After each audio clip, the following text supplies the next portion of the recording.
Mahatma Gandhi's letter was in a way in ultimatum. Mahatma Gandhi ने एक ultimatum, एक चेतावनी दिया और उनके चेतावनी में था, कितनी चेतावनी थी? 11 मांगे उन्होंने मांगी थी, जिनमें समस्त कुछ पहलू किसानों के लिए, उद्योगपतियों के लिए था और उनमें एक था नमक। ठीक है, क्योंकि जो है नमक जो है सॉल्ट, ये सभी की आवश्यकता है और सरकार ने इस पर कर लगा दिया था। ब्रिटिश सरकार ने इस पर कर लगा दिया था और उनकी चेतावनी को यदि ब्रिटिश सरकार 11 मार्च तक नहीं मांगती है तो उन्होंने कहा कि कांग्रेस जो है वो सविनय अवज्ञा आंदोलन छेड़ देगी। Congress would launch a civil disobedience campaign. Irwin was unwilling to negotiate. अर्थात इरविन झुकने को तैयार नहीं थे। फलस्वरूप Mahatma Gandhi started his famous salt march campaign by 78 of his trusted volunteers. तब गांधी जी अपने 78 विश्वसनीय वॉलंटियर के साथ यह यात्रा शुरू की, दांडी यात्रा। The march was over 240 miles from Gandhi ji ashrams in Sabarmati to be Gujarat coastal town of Dandi, और यह यात्रा 240 मील की थी और यह यात्रा गांधी जी के आश्रम साबरमती से गुजरात के तटीय स्थान दांडी पर जाकर के समाप्त होनी थी। The volunteers walk for 24 days about 10 meals a day, और 24 दिनों तक वे चलते रहे, अर्थात एक दिन में 10 मील। Thousands came to here Mahatma Gandhi where the stopped, जहाँ कहाँ रात विश्राम के लिए महात्मा गांधी रुकते थे तो हजारों की भीड़ उनको सुनने के लिए आती थी। And he told them what meant by swaraj and urged them to peacefully defy the British, और उन्होंने बताया, स्वराज का अर्थ स्पष्ट किया और आह्वान किया कि लोग कांग्रेस की शांतपूर्ण अवज्ञा करें, अर्थात उनका कहना न माने। On 6 April he reached Dandi and ceremonially violated a law manufacturing salt by boiling sea water. और 6 अप्रैल को वह दांडी पहुँचे और उन्होंने समुद्र का पानी उबालकर नमक बनाना शुरू कर दिया और यह इस तरह कानून का यह उल्लंघन हुआ। This marked the beginning of the civil disobedience movement. यही से सविनय अवज्ञा आंदोलन शुरू होता है। How was this movement different from the non-cooperation movements? People were now asked not only to refuse cooperations. यह आंदोलन असहयोग आंदोलन के मुकाबले किस तरह अलग था? इस बार लोगों को न केवल अंग्रेजों का सहयोग न करने के लिए बल्कि औपनिवेशिक कानूनों का उल्लंघन करने के लिए आह्वान किया जाने लगा।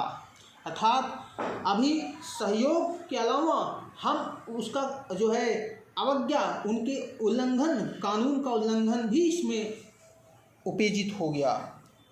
अर्थात हम उनके जो भी कानून है उसको नहीं मानेंगे, उनका अवज्ञा करेंगे। इस तरह यह कानून जो है सभी जगह पूर्ण रूप से फैल गया। Beat the British as they had done in 1921-22, but also to break colonial law. Thousands in different parts of the country broke the salt law, manufactured salt, and demonstrated in front of the government salt factories. अब ध्यान दें कि औपनिवेशिक कानूनों का उल्लंघन किया गया। हजारों लोगों ने नमक कानून तोड़ा, नमक बना करके नमक कानून तोड़ा जगह जगह पे, और सरकारी नमक कारखानों के सामने प्रदर्शन किए। सरकारी नमक कारखानों के सामने प्रदर्शन किए। Manufactured salt and demonstrated in front of government salt factory. As the movement spread, foreign clothes was boycotted and liquor shop be picked, peasants refused to pay revenue and chaukidari taxes, village officials resigned, and in many places forest people violated forest law, going into reserved forest to collect wood and graze cattle. ध्यान देना, और किस तरह से जो है सरकार का विरोध किया गया। ब्रिटिश का विरोध किया गया।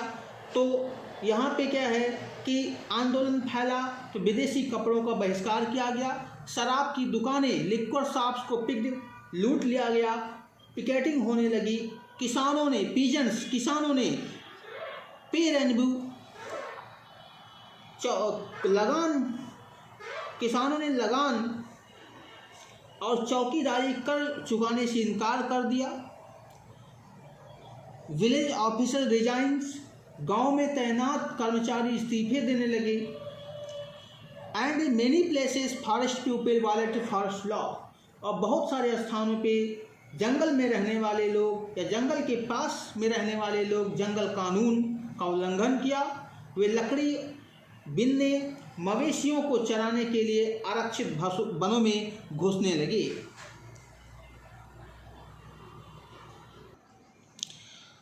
Worried by the developments, the colonial governments began arresting the Congress leaders one by one. इन घटनाओं से चिंतित औपनिवेशिक सरकार कांग्रेसी नेताओं को गिरफ्तार करने लगी, एक करके गिरफ्तार करने लगी। This led to violent clashes in many places when Abdul Ghaffar Khan. This led to violent cases in many places. बहुत सारे स्थानों पे हिंसक टकराव हुए। When Abdul Ghaffar Khan, a devout disciple of Mahatma Gandhi, was arrested in April 1930, angry crowds demonstrated in the streets of Peshawar, facing armored cars and police firing. Many were killed. ध्यान दें, जब अप्रैल 1930 में महात्मा गांधी के समर्पित साथी अब्दुल गफ्फार खान को गिरफ्तार किया गया तो गुस्साई भीड़ सशस्त्र बख्तरबंद गाड़ियों और पुलिस की गोलियों का सामना करते हुए सड़कों पर उतर आई। पेशावर में, कहाँ? पेशावर में।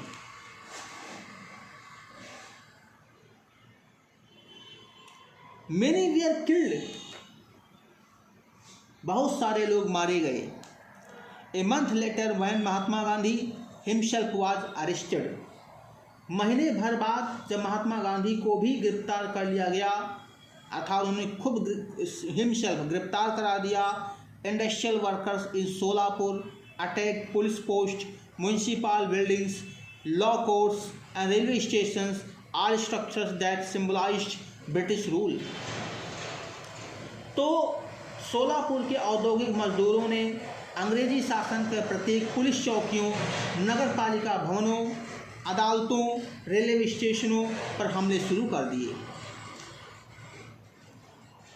All structures a frightened governments responded with a policy of racial repressions. Peacefully satygrahis were attacked, women and children were beaten, and about 1 lakh people were arrested. शांतपूर्ण सत्याग्रहियों पर हमले किए गए, औरतें व बच्चों को मारा पीटा गया, लगभग 1 लाख लोग गिरफ्तार कर लिए गए। In such situations, Mahatma Gandhi once again decided to call off the movement and entered into a pact with Irvin on 5 March 1931. Mahatma Gandhi ने एक बार फिर आंदोलन वापस ले लिया। 5 मार्च 1931 को उन्होंने इरविन के साथ एक समझौते पर दस्तखत किए। By the Gandhi-Irvin Pact, Gandhi ji consented to participate in a round table conference the Congress had boycotted the first. तो इस गांधी इरविन समझौते के जरिए गांधी जी ने लंदन में होने वाले दूसरे गोलमेज सम्मेलन में हिस्सा लेने पर अपनी सहमति व्यक्त कर दी। Participate in the round table conference in London. And the government agreed to release the political prisoners. और इस गांधी इरविन समझौते के जरिए जो लंदन में हुआ, और इसमें देखें कि पहले गोलमेज सम्मेलन का कांग्रेस बहिष्कार कर चुकी थी और जब ये सम्मेलन हुआ, इस सम्मेलन के तहत जो समझौता हुआ, इसमें सरकार राजनीतिक कैदियों को रिहा करने पर राजी हो गई। In December 1931 Gandhi ji went to London for the conference. दिसंबर 1931 के सम्मेलन के लिए गांधी जी लंदन गए, but the negotiations broken down and he return disappointed back in India. He discovered that the government had begun a new cycle of repressions. जैसे सम्मेलन के लिए गांधी जी लंदन गए, उसके बाद यह वार्ता बीच में ही टूट गई और उन्हें निराश वापस लौटना पड़ा। यहाँ आकर उन्होंने पाया कि सरकार ने नए सिरे से दमन शुरू कर दिए। Ghaffar Khan and Jawaharlal Nehru were both in jail. Ghaffar Khan और जवाहरलाल नेहरू दोनों को जेल में थे। Congress had been declared illegal and series of measures had been imposed to prevent meetings, demonstrations and boycotts. Congress को गैर कानूनी घोषित कर दिया गया था। सभाओं, प्रदर्शनों, series of measures had been imposed to prevent meetings, सभाओं, डेमोन्स्ट्रेशंस, प्रदर्शनों एंड बाइकॉट्स और बहिष्कार जैसी गतिविधियों को रोकने के लिए सख्त कदम उठाए जा रहे थे। With great apprehensions Mahatma Gandhi relaunched the civil disobedience movement for over a year. The movement continued but by 1931 it lost the momentum. भारी आशंकाओं के बीच महात्मा गांधी ने सविनय अवज्ञा आंदोलन दोबारा शुरू कर दिया। साल भर तक आंदोलन चला, लेकिन 1934 तक आते आते उसकी गति मंद पड़ने लगी।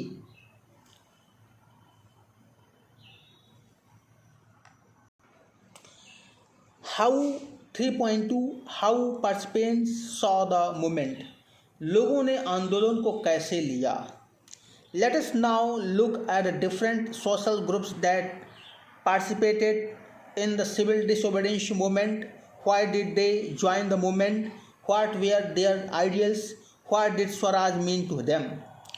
आइए देखें कि सिविल नाफरमानी अर्थात सविनय अवज्ञा आंदोलन में शामिल विभिन्न सामाजिक समूह कौन से थे, उन्होंने आंदोलन में हिस्सा क्यों लिया, उनके आदर्श क्या थे, उनके लिए स्वराज के मायने क्या थे।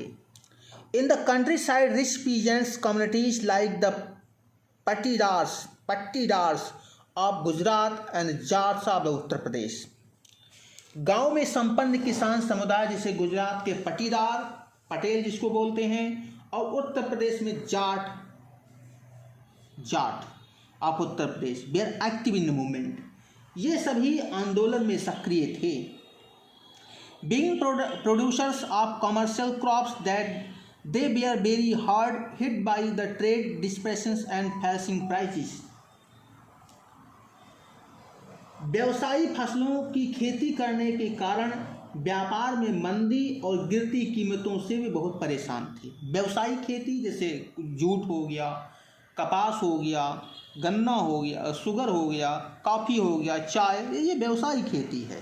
इसमें किसानों को नगद मिल जाता है, तो उसके गिरते प्राइजेस से वो बहुत परेशान थे। At their cases income disappeared, और उनकी नगद आय खत्म होने लगी थी।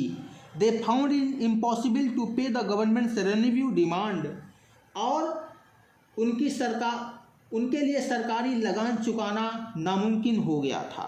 And the refusals of the government to reduce the revenue demand led to widespread resentment, और चारों तरफ असंतोष था। सरकार लगान कम करने को तैयार नहीं थी। This rich peasants became enthusiastic supporters of the civil disobedience movement. संतुष्ट किसान, यहाँ पे सरकार जो है चारों तरफ असंतोष था। संपन्न किसानों ने सविनय अवज्ञा आंदोलन का बढ़ चढ़ कर समर्थन किया। organizing their communities and at times forcing reluctant members to participate in the boycott programs. उन्होंने अपने समुदायों को एकजुट किया और कई बार अनुच्छिक सदस्यों को बहिष्कार के लिए मजबूर किया. For them to fight for Swaraj was struggles against high revenue, but they were deeply disappointed when the movements were called off in 1931 without the revenue rates being revised. So when the movement was restarted in 1932, many of them refused to participate. अब उनके लिए स्वराज की लड़ाई भारी लगान के खिलाफ लड़ाई थी. अर्थात अगर वो स्वराज जीत जाते तो उनको लगान नहीं देना पड़ेगा. अगर वो स्वराज इस आंदोलन के तहत अगर वो नहीं कर पाते तो उनको भारी भरकम लगान चुकाना पड़ता. लेकिन जब 1931 में लगानों के घटे बिना आंदोलन वापस ले लिया गया तो उन्हें बहुत बड़ी निराशा हुई. फलस्वरूप जब 1932 में आंदोलन दोबारा शुरू हुआ तो उनमें भी बहुत ने उसमें हिस्सा लेने से इनकार कर दिया. उन्होंने कहा कि फिर इस बार गांधी जी वापस ले लेंगे तो हमें जो है क्यों एक बार हम सरकार का विरोध करें. फिर वापस ले लिया गया. सरकार फिर से हमसे मांगेगी तो हम नहीं कर पाएंगे. इसलिए उन्होंने इस बार जो है 1932 वाले में जो है जब उन्होंने दोबारा इस आंदोलन को शुरू किया तो कुछ लोग इससे इनकार कर दिए. The proper peasants were are not just interested in the lowering of the revenue demand. गरीब किसान केवल लगान में कमी नहीं चाहते थे. Many of them were small tenants, cultivations land they had returned from landlords. उनमें से बहुत सारे किसान जमींदारों से पट्टे पर जमीन लेकर खेती कर रहे थे. As the dispersions continue and cash incomes dwindled, the small tenants found it difficult to pay their rent. Rent पे लेकर के खेती कर रहे थे. महामंदी लंबी खिंची और नगद आमदनी गिरने लगी तो छोटे पट्टेदारों के लिए जमीन का किराया चुकाना भी मुश्किल हो गया. They wanted to unpaid rent to be landlord to be limited. They joined a variety of radical movements often led by socialist and communist. वे चाहते थे कि उन्हें जमींदारों को जो भाड़ा चुकाना था उन्हें माफ़ कर दिया जाए. इसके लिए उन्होंने कई रेडिकल आंदोलन में हिस्सा लिया जिसका नेतृत्व अक्सर समाजवादियों और कम्युनिस्टों के हाथों में होता था. Communist apprehensions of rising issues that might affect to rich peasants and landlords, the Congress were unwilling to support no rent campaigns to most places. So the relationship between the poor peasants and the Congress remained uncertain.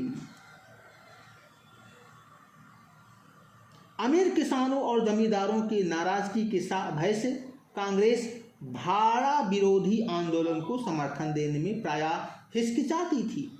इसी कारण गरीब किसानों और कांग्रेस के बीच संबंध अनिश्चित बने रहे. What about the business classes? What did they relate to civil disobedience movement? During the First World War, Indian merchants and industrialists had made huge profits and become powerful. व्यवसायिक वर्ग की स्थिति क्या स्थिति थी? उन्होंने सविनय अवज्ञा आंदोलन के बारे में क्या रुख अपनाया? पहले विश्व युद्ध के दौरान भारतीय व्यापारियों और उद्योगपतियों ने भारी मुनाफा कमाया था और वे ताकतवर हो चुके थे. आप अध्याय 5 में देखें. Keen on expanding their business, they now reacted against colonial policies. They returned business activities. They wanted protection against imports of foreign goods and rupees sterling foreign exchange ratio that could be discourage imports। अपने कारोबार को फैलाने के लिए उन्होंने ऐसी औपनिवेशिक नीतियों का विरोध किया जिनके कारण उनकी व्यावसायिक गतिविधियों में रुकावटें आती थीं। वे विदेशी वस्तुओं के आयात से सुरक्षा चाहते थे और रुपया स्टर्लिंग विदेशी विनिमय अनुपात में बदलाव चाहते थे।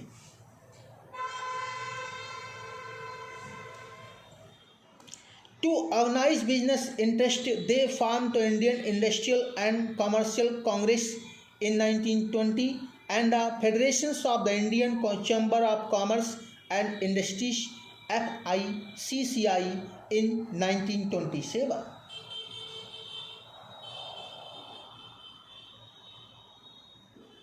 व्यावसायिक हितों को संगठित करने के लिए उन्होंने 1920 में भारतीय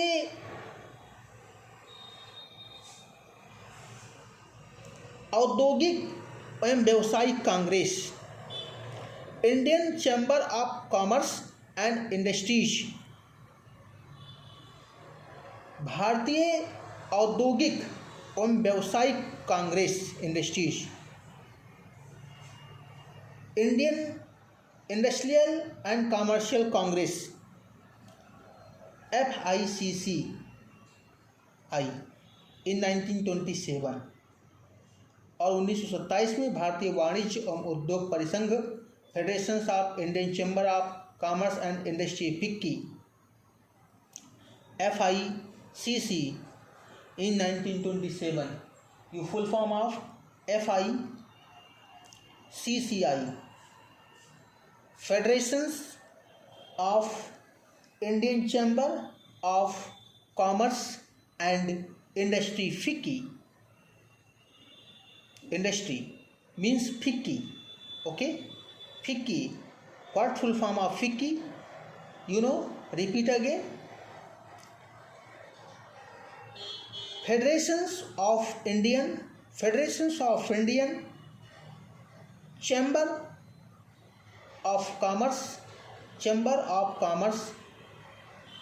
industry, commerce and industry FICCI इन 1927 का गठन किया गया। Led by prominent industrialist like Purushottam Das, Thakur Das and GD Birla. इसका नेतृत्व किसने किया? पुरुषोत्तम दास, ठाकुर दास और GD बिरला जैसे माने जाने उद्योगपतियों के नेतृत्व। And supported to civil disobedience, the industrialists attacked colonial control over the Indian economy and supported the civil disobedience movement when it was first launched। इन उद्योगपतियों ने भारतीय अर्थव्यवस्था पर औपनिवेशिक नियंत्रण का विरोध किया और पहले सिविल नाफरमानी सविनय अवज्ञा आंदोलन का समर्थन किया।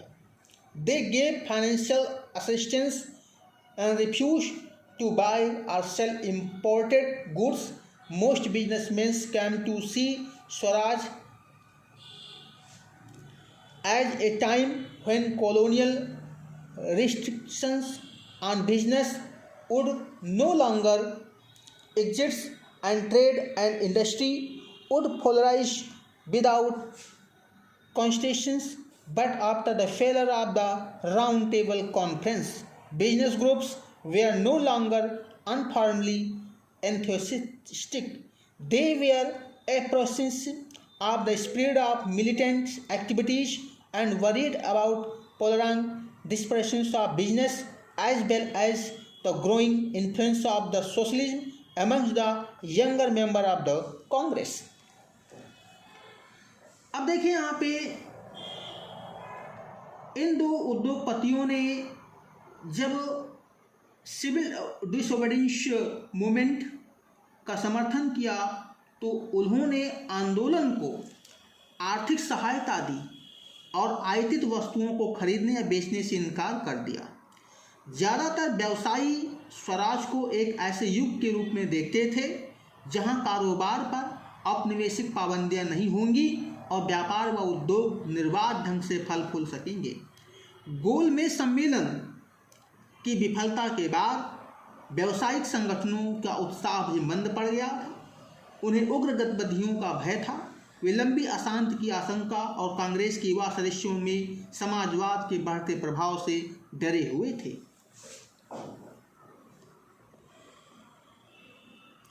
The industrial working classes did not participate in the civil disobedience movement in large numbers except in Nagpur regions. As the industrialists came closer to Congress, workers stayed aloof. But in spite of that, some workers did participate in the civil disobedience movement, selectively adopting some of the ideas of the Gandhian program, like boycott of foreign goods, as parts of their own movements against low wage and poor working conditions. They were strikes by railway workers in 1930 and dock workers in 1932. औद्योगिक श्रमिक वर्ग ने सविनय अवज्ञा आंदोलन में नागपुर के अलावा और कहीं भी बहुत बड़ी संख्या में हिस्सा नहीं लिया। जैसे जैसे उद्योगपति कांग्रेस के नज़दीक आ रहे थे, मजदूर कांग्रेस से छिटकने लगे थे। अर्थात जब उद्योगपति कांग्रेस से जुड़ने लगे तो मजदूर कांग्रेस से छिटकने लगे, दूर होने लगे। फिर भी कुछ मजदूरों ने सविनय अवज्ञा आंदोलन में हिस्सा लिया।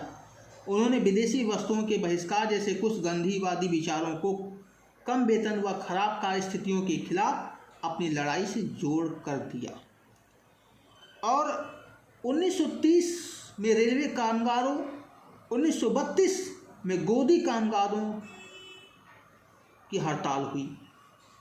In 1930, thousands of workers in Chota Nagpur, tin mines workers Gandhi camps and participated in protest rallies and boycott campaigns, but the Congress was reluctant to include workers' demands as part of the program's obstacles. It felt that this would alienate industrialists and divide the anti-imperial forces. 1930 में छोटा नागपुर में tin खानों के हजारों मजदूरों ने वो Gandhi caps, Gandhi टोपी पहनकर पार्टिसिपेट इन प्रोटेस्ट रैलियों और बहिष्कार अभियानों में हिस्सा लिया। बट फिर भी Congress were reluctant to include workers, फिर भी कांग्रेस अपने कार्यक्रम में मजदूरों की मांगों को समाहित करने में हिचकिचा रही थी। कांग्रेस को लगता था कि इससे उद्योगपति आंदोलन से दूर चले जाएंगे और साम्राज्यवाद विरोधी ताकतों में फूट पड़ेगी।